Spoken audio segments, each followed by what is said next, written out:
সুপ্রিয় দর্শক মণ্ডলী, রাতের বাজে 2টা। এখন আপনাদেরকে দেখাবো আপনাদেরকে। দেখেন, এটা হচ্ছে হলো পুরাতন বিল্ডিং। আপনারা দেখেন, এটা হলো ভূতের আস্তানা।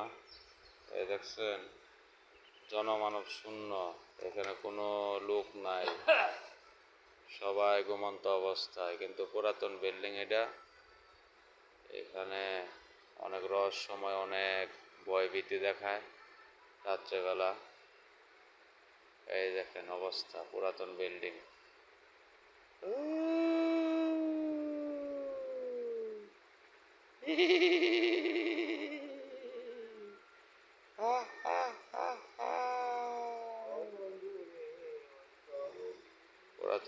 পুরাতন বিল্ডিং দেখতে পাচ্ছেন আপনারা।